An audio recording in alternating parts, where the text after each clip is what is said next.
If you're a regular listener, then you'll have heard me ask lots of guests how they win new business. For most of them, the answer is referrals, and referrals dominate. And while referrals are great, they don't scale controllably or predictably. This week, my guest is Faye Morgan. Faye's business is all about helping business owners break out from the limitations of referrals and build funnels on Facebook and Instagram, which reliably and predictably drive new business. This episode was a treat for me, and I hope you like it too. Hi there and welcome back to Amplify, the Digital Marketing Entrepreneurs podcast. I'm Bob Gentle, and every Monday I'm joined by amazing people who share what makes their business work. If you're new to the show, then take a second right now to subscribe so you don't miss new episodes, and you can grab some older ones when you're done with this one. Don't forget to join our Facebook community. Just visit the shortcut URL amplifyme.fm/insiders and you'll be taken right there. So, welcome along and let's meet Faye. So this week I'm joined by Faye Morgan from 365 Day Social. Faye, do you want to start by maybe just introducing who you are, where you are, and the kind of work you do? Sure. Hi, Bob. Thanks for having me here. Yes, my name's Faye. I set up 365 Day Social just over 2 years ago now, and predominantly it was to help businesses with running their own social media, whether that's on Twitter, Facebook, Instagram, LinkedIn. Since then, it's definitely evolved into running Facebook and Instagram ads for those businesses.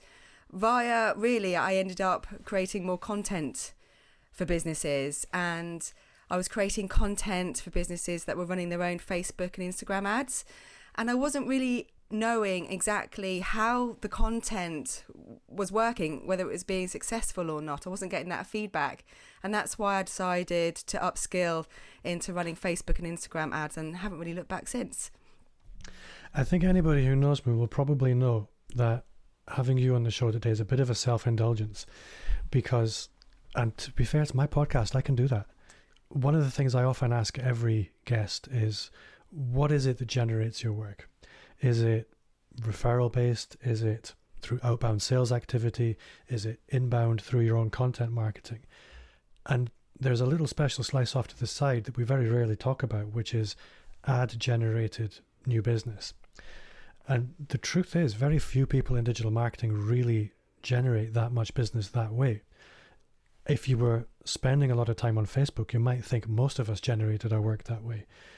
But as we move out of our local audience, it becomes very, very important to understand this. So I was really excited to get a chance to speak to you. Maybe tell me a little bit, what does your average customer look like? Average customer, there's two different separate sections. I've got clients that are more e-com based, particularly in the subscription box market. I've got a couple of clients that have subscription boxes. And then I've also got the other side where it is more coaches, people that have memberships, people that have online programs or courses that they want to fill as well. So they're looking really for more sales of their courses first and foremost, but also then creating or bringing in new people, a cold audience into their world that you can then warm up through whatever means that you want to do so. If you've got a lead magnet, for example, and then be able to sell them your product or service onwards from thereafter.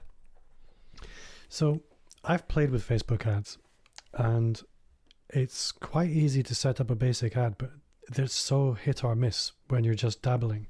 What are the most common mistakes you see people making when they're just taking these first steps into trying to do it themselves? Well, we've all been there, been sucked into Facebook saying, do you want to boost this post? And there is definitely a whole big world beyond the boost.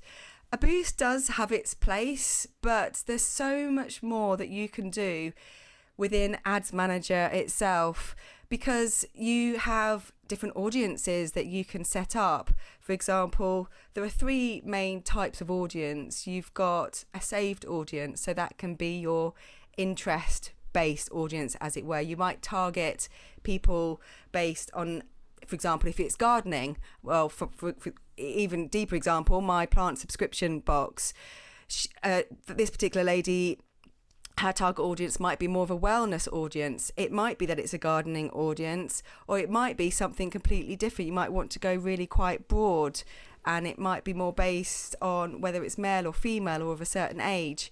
Then you have your custom based audience, and that is quite exciting, because for this you can set up an audience based on people that have visited specific pages on your website. And if it's a product, it might be people that have added to carts but not actually bought.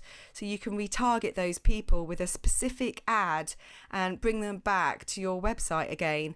And also you have lookalike audiences as well. So that's the third one. And that's a very powerful audience, because you can create lots of different lookalike audiences. For example, people that have purchased, Facebook will go out and find people very similar to those that have already purchased from you.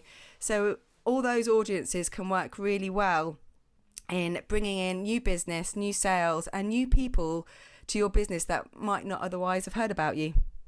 You make it sound very simple, but I just know it isn't. If you take the average small business, small consultant, independent sort of creator, something like that, they don't have an awful lot of money to gamble with. They certainly would never be visiting a casino. And a lot of the time, my own experience of Facebook ads is it can feel a little bit like a casino, but that's simply because you don't know the rules of the game.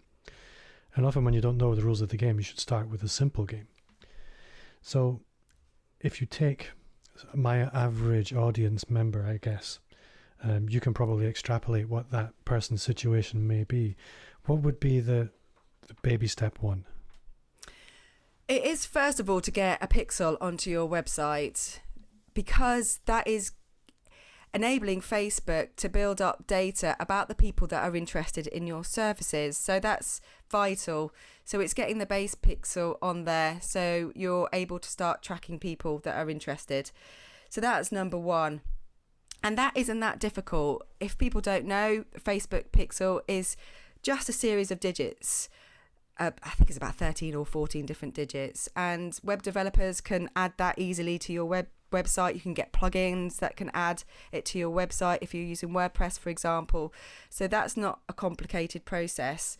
The other thing, which I know that you've talked about quite a lot on your podcast, is knowing who your audience is. It's super vital when it comes to ads, because you just don't want to be burning through your budget really quickly on the wrong audience. So you have to have a really good understanding as to who that is, where they are, what they like, who they're following, who the gurus are in their industry, all those things, because you are then able to find those different audiences within Facebook. So it's having a clear understanding as to who you want to target.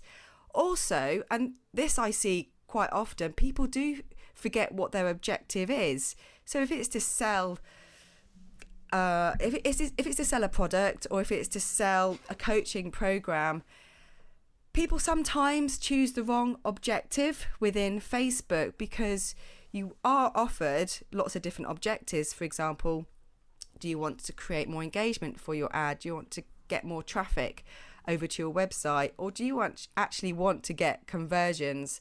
So you really have to think, what is the minimal viable option? What's going to get you there, or what you want quickest, and test that out first. If that doesn't work, then you can step back a bit and think about testing some of the other things, because it might be that you can get the sale straight away. You just don't know until you try and test. However, it's more likely that you're going to need to warm your audience up a little bit more to you and your services. So it might be, if you are a coach, for example, that you have a lead magnet, that you want to run ads to get people to sign up to your lead magnet, and then you can nurture them with an email sequence or with a messenger bot, for example. And then you can run ads to send people to a webinar or a challenge. And then from then you would then go in for the sale. So there's more of a funnel. So it's thinking very clearly about your strategy, thinking clearly about your audience and who you want to target, as well as testing, because we haven't yet spoke about creatives and copy. That can have a massive effect on how successful your ads actually are. I think what you've spoken about there is really helpful. I think the audience at the beginning, it's so easy when you're sitting there with your card, you're ready to pay for an ad, you've decided I'm going to do this now. If you haven't planned out who that audience is, how can you possibly get that targeting right? And Facebook doesn't make that targeting too easy for new people. There's lots of rabbit holes that you can go down. And the objectives as well. If you don't understand the objective, properly plan that out in advance. It's really quite difficult. But you're right when it comes to the creative. I have seen some very strange things going on with ad creative. Yes, it's amazing how many mistakes even the big brands make with their creatives. I've seen some terrible ones. And in fact, I do keep a massive swipe file of good and bad ads. And I would suggest that everyone does that. When you see an ad that you like or either hate or think that could give you some kind of inspiration, then definitely screenshot it and keep it on a Google Drive, because it's invaluable to be able to then go back and see what you think works or what hasn't worked. For example, I've seen somewhere with big brands, they have not clicked the right setting within Facebook, so images are cropped, so you can easily tell that a product's been cropped, so you can't actually see the product that they're talking about, if it's a dress, for example, or if it's shoes, by a very big, well-known UK brand. Other ones I've seen that is absolutely terrible, because, again, a big brand, airplane brand, that, again, is used in the UK, and they have got copy on there, but it's copy that's been a placeholder, but they've actually set it live as an ad. Oh, dear. So, yeah, it's quite shocking, some of them, some of the ones that they are. I mean, ones that you do see that can work well, for example, can be the more natural ones. So I want people to understand it. You don't have to pay mega bucks for a graphic designer to design an amazing video. That can work really well. But if people are just starting out, some very successful ads happen on Instagram stories where it's a face to camera telling people to swipe up to get onto a webinar and explaining the reasons why they should and the benefits. You've got 15 seconds on Instagram stories, and that can work really well. And it's just you using your phone, easily telling people to swipe up. So people don't have to spend a lot of money on creatives.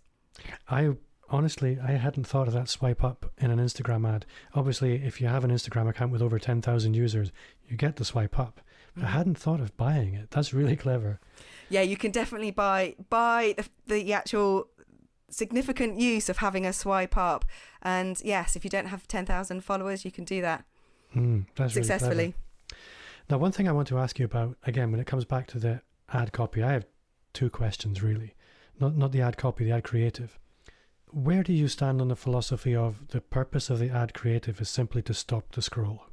Because I've seen people putting ad creative that's almost completely unrelated to their product, simply because it's designed as an emotional trigger for the target audience. Well, you do need to test and see what works. I will run ads. When I first take on a client, I will run ads that will look at benefits, look at the offer, look at the pain points that you're helping with, and that will be part of the copy, and perhaps I will show that in the creative as well. Now, Facebook does say that it limits you to only 20% text in a creative. Sometimes they do get through, which is fantastic if you've got a lot more to say on your creative, but they are clamping down on it a bit more now that I've seen. But you do want to stop the scroll. It could be that something that is bright does enough to stop the scroll, something that disrupts what you're seeing through the scroll. You do actually want people to stop the scroll, but you do want it to have relevance to what it is that you're offering, because also Facebook scrapes your landing page as well. So if it doesn't have any relevance to what it is on your landing page where you're sending people to, then Facebook will penalise you for that. So you can't just have something out there that isn't relevant to what you're offering, and people won't thank you for it either. You've got to have something that is promising what you say it promises on your ad to build that know, like and trust factor, which we always talk about. But it's very true even when it comes comes to ads. But yes, you've got to test something that's more natural, test bright, test something that's familiar, test using text, and also don't just assume that it's video that will work really well. It might be that a still image works really well. It might be that a carousel works really well. And also it's the placement. Sometimes when I'm speaking to a new client, they'll say, but my audience is just on Facebook, they're not on Instagram, we don't need to advertise there. And I always respond to that saying, well, you've got to at least allow me to test in Instagram, because you'll be surprised. You never know whether you'll get a cheaper cost per acquisition by advertising on Instagram, and they're normally very surprised.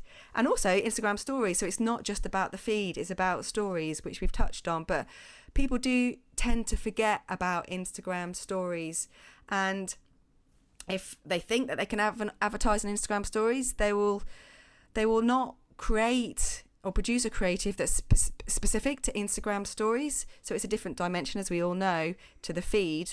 It's slightly it's taller, and people will get really lazy, or they don't know about this, but they won't produce a creative specifically for the feed and one that's specific for Instagram stories. And if you do produce something that's more specific for Instagram stories, they tend to do much better. I think the Instagram stories ads, they have a very premium feel when you compare them against all the other types of ads. I think, they don't quite get as much exposure, I imagine. But no, they don't. When they are well done, I think they probably are the most effective. They can be extremely effective. From the stats that I see, the Instagram stories reach a wider audience for the money. What you've got to be careful of when you're running Instagram stories ads, people are used to just scrolling and swiping right to left. What you want to try and do is get them to swipe up so they go to where you want them to go to, another landing page. So you've got to really think carefully about your call to action and making it very clear that you want them to swipe up. And a lot of ads forget to have that extra call to action on there, getting people to swipe up. Yeah, that's actually a very good point. I'm sort of trying to recall if I've ever properly clocked that in a Facebook and an Instagram story ad, and I don't think I have. I'm sure they have been there. I want to come back and ask you about text in the ad creative, because you said sometimes you can be lucky and get them through. But what I've found when they have gone through is there'll be a message somewhere saying Facebook may limit the exposure of your ad because of the amount of text in it. What's the reality there? I would be careful and not use 20%, more than 20% text, because of that reason. And you don't want to go to all the effort of launching ads, and sometimes they get through, but then Facebook might review them again a week later, and then your reach isn't going to be as wide. So do think carefully about it. If, for example, you've got an organic post that you are wanting to turn into an ad, and it's worked and it's got 20% text or more because you've got a lot of likes and comments under it, so that's why you want to turn it into an ad, then of course that's when I think it's worth doing and turning into an ad. But if you are starting a creative that's fresh, I would try and stick to the 20% and under for sure. And there is a really handy tool that you can check on Facebook to make sure that it will get through, so you're not wasting any time or money there. Right. And we'll go and have a look at that. So I would like to ask you about chatbots, because I've played with chatbots and they are confusing as hell. Obviously, I'm probably exaggerating a little bit, but how do you integrate messenger bots with a Facebook ad? Because I haven't properly worked that out or played with it. I am so excited about chatbots, so excited about the potential and the future of them. I just need to let people know, if you're not aware of what chatbots are, it exists on Facebook Messenger. That's why I run my chatbots via a software called ManyChat. There are 40 million businesses that use Messenger each and every month. It's massive. This is why I think that if you're not aware of chatbots, just certainly read up a bit more about them and think about how you might implement them within your business. Now, in terms of using chatbots within a business, if you just think about, you've got your email marketing set up, you've got perhaps a nurture sequence once people join your email list. Now, you can replicate that within Facebook Messenger, within a chatbot. But the best thing about it is that the open rates are significantly higher. For example, you might be seeing 20 to 30% open rates with email. With messenger bots, you're looking more like 80, 90%, even higher open rates. And the reason for that, in my opinion, is because obviously we're getting a lot of email coming into our email boxes now. We're not all opening them all up. But Messenger is still relatively new. So if you have a message that comes to you, you're going to take notice. You're going to take more notice of that and see what it is when it pings through. And they're fun. They can be so much fun. If you haven't ever experienced one, what I would suggest is to go, one of my favourite ones is the Lego one. Have a look at the Lego one. And all you need to do is go onto the Facebook page and click onto Messenger, and it will take you through. And they can be so clever because you're able to not only segment an audience really well, but you're able to take them on a journey, more of an experience that engages people, as well as teaching them more about your business. Now, integrating them, going back to your question actually, Bob, about with Facebook ads and then with messenger bots, is that you get what's called a ref URL. You can add that to, for example, an Instagram stories ad. So when they swipe up, you take them straight into your bot, and you can give them your lead magnet straight from your bot. And then you can take them on a nurture or an experience within your bot. But bots enable you, because people are so well, I guess what I mean is, when it comes to email marketing, it's normally over a period of time. It takes a lot longer. Whereas with messenger bots, you can deliver that nurture series much more quickly over a couple of days. So people are engaging with you over a couple of days. So I'm very excited about the potential of bots, and I've seen some very significant results with my clients, particularly coaching clients. I think when I get excited, my head feels kind of hot and my eyes start to water. And that's all going off right now. I'm really excited. I think for me, how do you get people into the messenger bot has been the question. I think it can be that there's a gap there that, for example, ManyChat don't fill for you very easily. Well, there are a variety of different opt-ins. We've talked about ads being one way. Another opt-in is on your actual Facebook page. You may have seen Facebook post comments on business pages, and they might be encouraging you to type a word in, for example, in the comments. You can automate it, and this is just what's so good about bots, the fact that you can automate your systems, because then if they type that whatever word it is that you set up, they can automatically receive your lead magnet, and then you've got them into your bot. And then even when you get them into the bot, you can ask them to reconfirm their email address, and then you've also got them on your list. So not only do you have them in your bot, you've got them on your list. Now, one thing I do want people to be careful of, and I'm sure those of you that have signed up to messenger bots, is the spamming. And there are some really tight rules and regulations on spamming. You can't just send a message after message after message and spam people. So that's why I think bots are something to really be aware of for the future within our overall marketing. And also, actually, QR codes. I've got on my phone, I don't think I showed you when we met at the last events, well, where I first met you, Bob, because I've got a QR code as my screensaver, and I use that now more so instead of a business card, because people then scan that QR code, which, like I say, is my screensaver, and then they go into my bot that way, and it's much more fun. People are much more open to scan the QR code because it's a novelty, and then they're in my bot. I like it. I know, it's brilliant. I'm thinking t-shirts. Yeah, t-shirts, any kind of merchandise.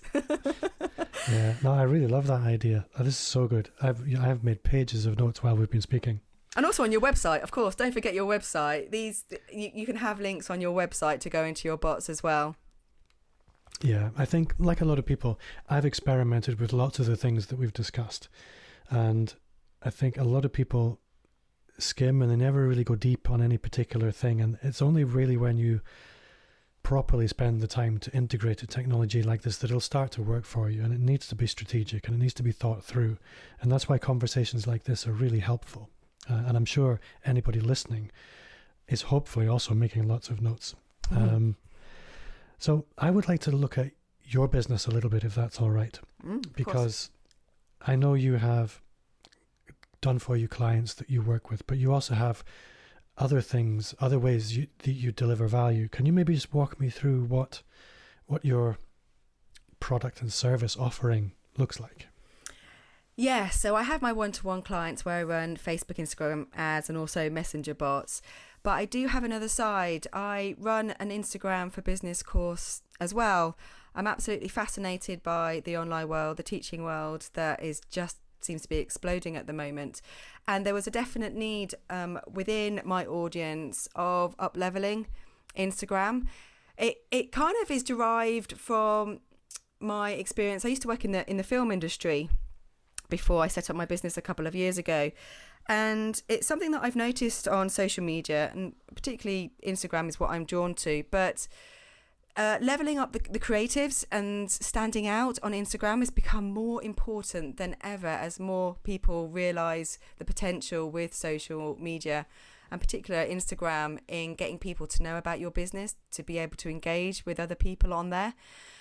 And part of that really led to me wanting to teach others in using Instagram for their own business, not just for personal reasons, but for their business. So I set up an online course.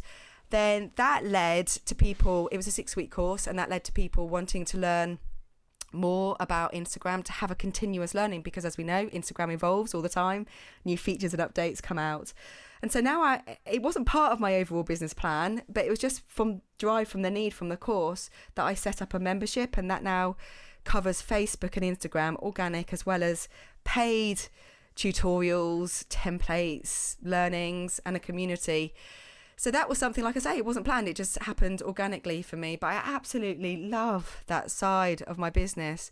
Teaching, being able to teach people what you know is a massive joy to me, as well as dealing with the one-to-one clients. So yes, it's the course, it's the membership, and also the one-to-one clients. It kind of has evolved over time. Like I say, I started off running social media for people, and now I'm running Facebook and Instagram ads and bots.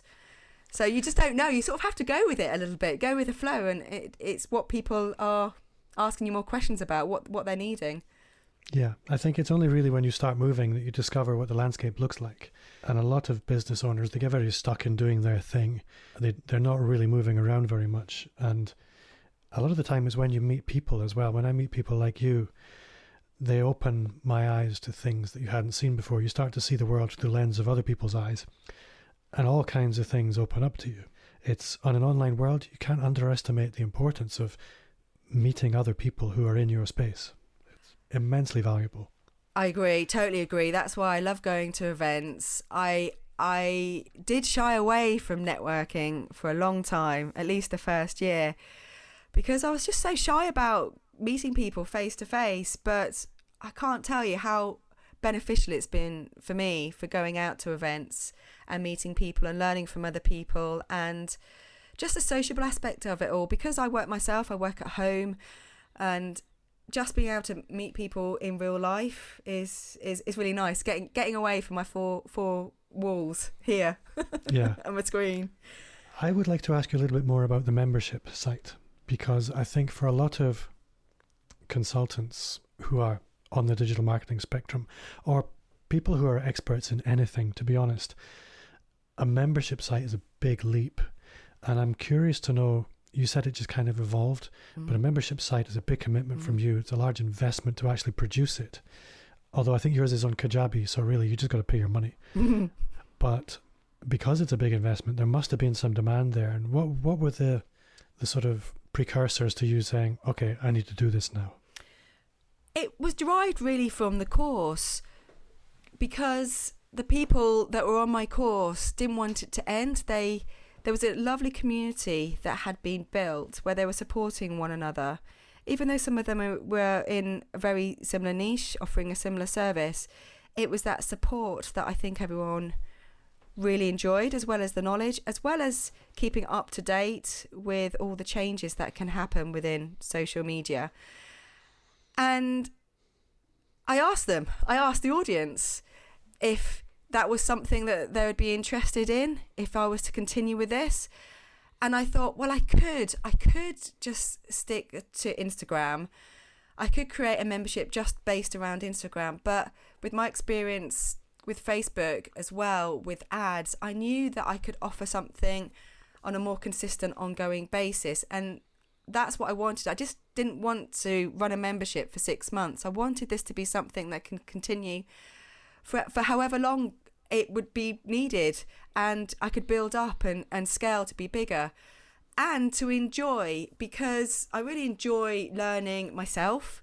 I do like taking courses as well to make sure that my knowledge is really up there. And then I like to be able to pass that knowledge on, as well as support other people. And I've thoroughly enjoyed teaching more than what I ever thought. Even though there are a lot of teachers in my family, funnily enough, so it could have been a career that I could have taken. But yeah, going into film sort of took me away from that quite a bit. But if anyone's ever considering a membership, you have got to think about what the commitment is, because this is not something that you could just run for 6 months. You've got to make sure that you're going to be able to sustain it. But you also need to know from your audience whether there is a need for it. And one thing that did help me was actually, this was even before I set up my course, was getting on the phone, speaking to people, finding out whether, not if it was just something they would be interested in, but just find out what their pain points are, what they're struggling with, to really understand what solution you could provide that you would enjoy providing, that would be sustainable for your business and enable you to scale. I think the enjoyment side of it is very important. But one thing that I've found as well is it's only really when you start teaching that you really start learning. I think since I run my Amplify groups, so to speak, well, not so to speak, that's what they're actually called. Mm-hmm. But once I started running those, it completely transformed my own practice. And more than anything, I became accountable to these people to do what I was telling them to do. I can't tell these people they should be doing these things and then not doing them. And all the excuses you make for, well, I don't need to know that, or I don't need to know that. Suddenly I need to know these things. So yeah, the teaching is really when you learn the most, I think. Oh, I totally agree. And I'm glad you said that. And another important thing is to make sure that you aren't just teaching for the sake of teaching. You are helping people get results. You want them to actually get a really good outcome for them or for their business, whatever promise it is that you're making. You want to help them get there. So not just teach and broadcast. It's really got to be about making sure that they get to whatever line it is they want to cross and help them on their way. So, cheeky question, and you don't have to tell me, but I am very curious about all kinds of things I shouldn't really be asking about. What sort of membership level are you up to now? I'm up to 75 people, so it's... Wow. Yes, I'm really happy with where it is. It started last September, so only a few months. And it started with just the people that were on the course originally. And then I've expanded it a little bit wider. And it's grown from there. And I guess it's because of referrals. I have done launches myself as well. I did a challenge to get people into the membership. So that was a new experience for me, which gives me a good understanding of when I'm running ads for launches for other people, actually going through it myself. So things like that can really help work too. So yeah, and actually another thing that I did do, which worked successfully, was offer a £1 for people to be part of the membership for a month. I did that to get the numbers in. So that's something that I would recommend. So people are getting a taste of your membership to see if they like it or not. And you do get drop-offs, but you do get a lot of people that stay if what you're offering works for them. So I have a few more questions, and I'm going to ask this one first. I'm going to come back to the challenge and the launch versus organic question in a moment. But the question I wanted to ask you was about Facebook groups and how they sit within the context of a membership site? Because lots of people have free Facebook groups. I put my hand up, I have a free Facebook group. Do you have a free Facebook group? And sort of what's your philosophy around that as somebody who also runs a membership site? I put off setting up my own Facebook group, interestingly enough, for quite a while, probably too long, because I was worried about the time commitment. I wanted to make sure that I was offering something of value. And again, it comes back to something that I was able to enjoy myself. I didn't want to be just another one of those groups that offers any help when it comes to Facebook or Instagram ads for free. There are plenty of good ones out there.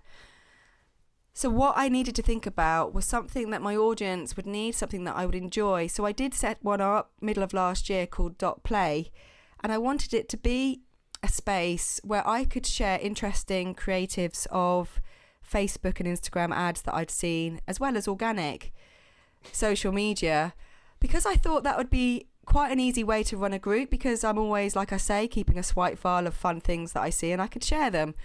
And I am really passionate about trying to up-level creative content that I see on Facebook and Instagram. And I thought this could be something that I would really enjoy and people would get benefit from. And I'm loving it. I'm really enjoying that group because it's a fun place. People can post in there interesting things that they've seen. So it's quite a quick group. It's not taxing on anyone's time. They can dip in and out. They can go in there to ask advice. If they see a creative that they don't know how to do, then the community is built up enough where other people will be able to help, saying, oh, I know an app that can do that for you. And it just quickens up everyone's time on social media, which is what I'm all about, making everyone's time much quicker and much easier. So I do now really see the value in Facebook groups, and I'm in a lot of Facebook groups. I'm very guilty of that. But I don't get that many notifications now from my friends and family. I just get notifications from the group. So Facebook for me has become much more of a business orientated platform, as well as people that may have had a baby or got married. I do see those posts when they're popular. But it's a very powerful platform now for businesses, and anyone that is on the fence about setting up a Facebook group, I would really recommend it, but think carefully again about making sure it's something you enjoy, that's sustainable, and that might be a little bit unique and a bit different to what's out there already that your community is after and is wanting. And it's been a good feeder for me in terms of my membership, but via a launch. So my funnel, in a way, is I've got a lead magnet where I can either get people onto an email list or into my bot. I've got my Facebook group, which I direct people to once they've got to my thank you page for my lead magnet. So they go to my lead magnet, download that, then on the thank you page, they're directed to my Facebook group. Most of them seem to appear into that Facebook group, which is brilliant. So they get to know more about me. They're warming up to me, knowing a bit more about what I offer, what services. Plus, when I come into my launch phase, then I can share in that group about my launch, whether that is going to be for a challenge or a webinar, or something new that I've done is a 3-part video series as part of a launch, which has worked very well. So there are different ways in which you can launch, and having a ready-made Facebook group where you've given value, you've helped people, then they're more likely to take the next step with you, which is what I found. So yes, don't shy away from Facebook groups. They can work really well.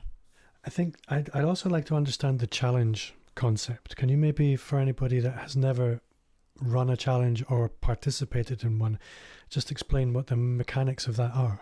Yeah, sure. So a challenge normally takes place over 5 days, typically Monday to Friday, although I've seen some successful ones run, say, Thursday to Monday. And you are encouraging people into what could be a pop-up group.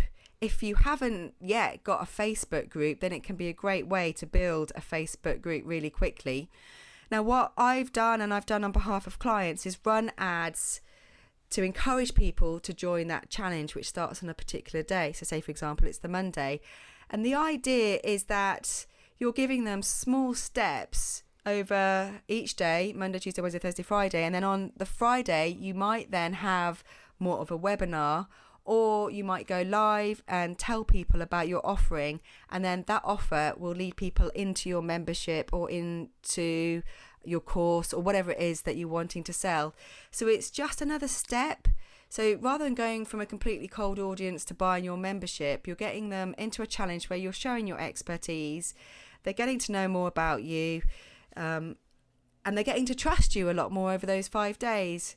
So I see it as a really great way of building your audience really quite quickly. And the success that I've seen with myself and clients, ads can be really quite cheap when you're encouraging people to go into a challenge. And you're also getting their email address as well, because they sign up to your email list, and then you are then sending them a nurture sequence as well via email. Now, one thing as well, going back to bots, if you then go to the next level and incorporate a bot, you can then send reminders to people each day about your particular challenge, and that's going to prompt people to come back into your challenge again. Because naturally you will see people drop off over the 5 days, but a bot really helps in getting people's attention back into the group again, and that's what you're trying to do. Faye, I am seeing the time. We've been talking for quite a long time, and I'm aware I don't want to take too much because you have half-term children at home. It's holidays. But I have to ask you my signature question, the question I'm supposed to ask everybody and I often forget. What's one thing you do now that you wish had started 5 years ago? Well, I wish that I'd set up my own business 5 years ago, without a doubt. I always wanted to set up a business, and I just got into a career which I absolutely loved but wasn't as family friendly. So I do wish I'd set up my business earlier, because I really enjoy working for myself. I blog every week. I wish I'd done that sooner, because just having one piece of pillar content has been so important for me in growing my audience. And the next one is to, as you know, Bob, is to start my own podcast. Well, good luck with that. If you ever need a guest, I'm right here. Definitely. Faye Morgan, you've been a fantastic guest. If people want to connect with you, how would you like them to do that? They can come and see me on my website, which is 365daysocial.com. Or if you want to see how it works with my funnel in terms of downloading my lead magnet are 3 grids. So it's templates that you can easily use in Canva. You can drag and drop any photos. You can change the branding, and it just makes it really quick and easy to create 15 posts for Instagram. You can download that for free with video tutorials, and that is fb.365daysocial.com/3 free grids. Faye, thank you so much for your time. I look forward to meeting you again, but for now, thank you. Oh, my pleasure. Thank you so much for having me on, Bob.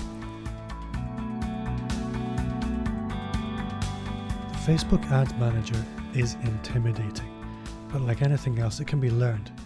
Placing effective ads is one thing, but blending them into a well-crafted sales funnel needs understanding, planning, creativity, and a lot more than just the ad and its targeting settings. So, back to school, I guess. Before I go, just a quick reminder to subscribe, and if you haven't already, join our Facebook group. You can find a link in the show notes, or just visit amplifyme.fm/insiders. Don't forget, we have new episodes every Monday, so if you subscribe, you won't miss them. I would love for you to connect with me on social media. Follow me wherever you are. You'll find me as @BobGentle. And if you do, then message me so I know and I can follow you back. If you enjoyed the show, then I would love for you to review it on iTunes. It means a lot to me, and it's the very best way to help me reach more subscribers. My name's Bob Gentle. Thanks again to Faye for giving us her time this week, and to you for listening. And see you next Monday.